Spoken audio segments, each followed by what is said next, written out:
ನಮಸ್ಕಾರ, ಪ್ರಜಾದಿನಕ್ಕೆ ಸ್ವಾಗತ. ನಾನು ನಿಮ್ಮ ಭುವನೇಶ್ವರ್. ಶಿಕಾರಿಪುರ ಪಟ್ಟಣದ ಹೃದಯ ಭಾಗದಲ್ಲಿರ್ತಕ್ಕಂಥ ರಂಗಮಂದಿರದ ಮುಖ್ಯ ರಸ್ತೆ, ಆ ರಸ್ತೆ ಯಾವಾಗಲೂ ಕೂಡ ಗಿಜಿ ಕೊಡ್ತಾ ಇರ್ತದೆ. ಇಲ್ಲಿ ಸಾರ್ವಜನಿಕರಿಗೆ ಮತ್ತು ವಾಹನ ಸವಾರರಿಗೆ ಓಡಾಡೋದಕ್ಕೆ ತುಂಬಾ ತೊಂದರೆ ಆಗ್ತಾ ಇದೆ. ಆ ಭಾಗದ ಜನ ಪ್ರತಿದಿನ ತೊಂದರೆ ಅನುಭವಿಸ್ತಾ ಇದ್ದಾರೆ, ಸಾರ್ವಜನಿಕರು ಅಥವಾ ವಾಹನ ಸವಾರರು. ಹೇಗಪ್ಪ ಅಂದ್ರೆ, ರಂಗಮಂದಿರದ ಸರ್ಕಲ್, ಆ ಸರ್ಕಲ್ ಅಲ್ಲಿ 4 ರಸ್ತೆ ಬರುತ್ತೆ. ಒಂದು ಆ ರಸ್ತೆಯಿಂದ ಬಲಭಾಗಕ್ಕೆ ಗೀತಾ ಮೆಡಿಕಲ್, ಎದುರುಗಡೆ ಶಿಶು ವಿಹಾರ ರಸ್ತೆ, ಅದರ ಎದುರುಗಡೆ ರಸ್ತೆ ತಾಲೂಕು ಆಫೀಸ್ ರಸ್ತೆ, ಒಂದು ಕಡೆ JC ಟ್ಯಾಕ್ಸಿ ಹೋಗ್ತಕ್ಕಂಥ ರಸ್ತೆ. ಆ ಸರ್ಕಲ್ ಏನಿದೆ ಅಲ್ಲಿ ಶನಿವಾರ ಮತ್ತು ಸೋಮವಾರ ಸೇರಿದಂತೆ ಪ್ರತಿದಿನವೂ ಕೂಡ ತುಂಬಾ ಬ್ಯುಸಿ ಇರ್ತದೆ ಅಲ್ಲಿ ರಸ್ತೆ. ಅಲ್ಲಿಯ ವ್ಯಾಪಾರಸ್ಥರು ಇಡೀ ರಸ್ತೆನ ಆಕ್ರಮಣ ಮಾಡಿಕೊಂಡು ಜನರಿಗೆ ಓಡಕ್ಕೆ ತೊಂದರೆ ಕೊಡ್ತಾ ಇದ್ದಾರೆ.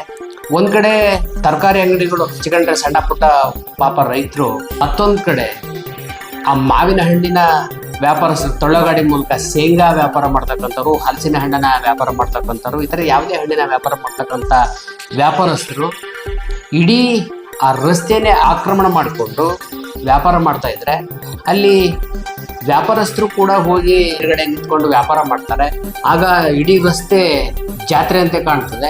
ಸಾರ್ವಜನಿಕರು ಓಡಾಟಕ್ಕೂ ಕೂಡ ಒದ್ದಾಡುವಂತಹ ಪರಿಸ್ಥಿತಿಯಲ್ಲಿ ನಿರ್ಮಾಣ ಆಗಿದೆ. ವಾಹನ ಸವಾರರು ಹಾರನ್ ಹಾಕುವ ಮೂಲಕ ಇತರರಿಗೆ ತೊಂದರೆ ಕೊಡ್ತಕ್ಕಂಥ ಸಂದರ್ಭ ಕೂಡ ಅಲ್ಲಿ ಎದ್ದು ಕಾಣ್ತಾ ಇದೆ. ಒಂದ್ ಕಡೆ ಕಾರ್ಗಳು, ಜೀಪುಗಳು, ಟ್ಯಾಕ್ಟ್ರಿಗಳು ಆ ತಾಲೂಕು ಆಫೀಸ್ ರಸ್ತೆನ ಆಕ್ರಮಣ ಮಾಡಿಕೊಂಡ್ರೆ, ಒಂದ್ ಕಡೆ ಆಟೋಗಳು ನಿಂತಿರ್ತದೆ. ಈ ಹಣ್ಣಿನ ವ್ಯಾಪಾರಸ್ಥರು ಇಡೀ ರಸ್ತೆನ ಆಕ್ರಮಣ ಮಾಡಿಕೊಳ್ಳುವ ಮೂಲಕ ಸಾರ್ವಜನಿಕರು ಮತ್ತು ವಾಹನ ಸವಾರರಲ್ಲಿ ಒದ್ದಾಡ್ತಿದ್ದಾರೆ. ಪುರಸಭೆಯ ಸಿಬ್ಬಂದಿಗಳು ಯಾರು ಕೂಡ ಇತ್ತ ಕಡೆ ಗಮನ ಹರಿಸ್ತಾ ಇಲ್ಲ. ಇಲ್ಲಿ ಹೇಳೋರು ಮತ್ತು ಕೇಳೋರು ಯಾರು ಇಲ್ಲ ಅಂತ ಹೇಳಿ ಅಲ್ಲಿ ನೊಂದ ಜನ ಮಾತಾಡ್ತಿದ್ದಾರೆ. ದಯಮಾಡಿ ಪುರಸಭೆಯ ಮುಖ್ಯಾಧಿಕಾರಿಗಳು ಇತ್ತ ಕಡೆ ಗಮನ ಹರಿಸಬೇಕು.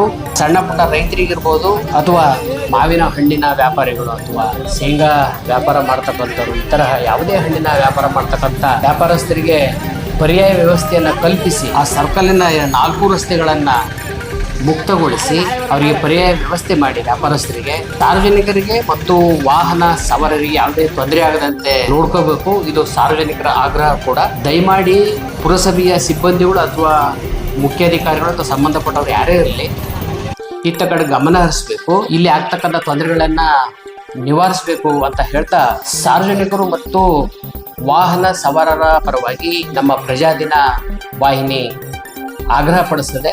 ದಯಮಾಡಿ ಈ ಕೂಡಲೇ ಈ ಕಾರ್ಯಕ್ಕೆ ಕೈ ಹಾಕಬೇಕು ಅಂತ ಹೇಳ್ತಾ ಇವತ್ತಿನ ಸುದ್ದಿಯನ್ನ ಮುಗಿಸ್ತಾ ಇದ್ದೇನೆ. ಮುಂದಿನ ಸುದ್ದಿಯೊಂದಿಗೆ ತಮ್ಮ ಮುಂದೆ ಹಾಜರಾಗ್ತೇನೆ. ನಮಸ್ಕಾರ.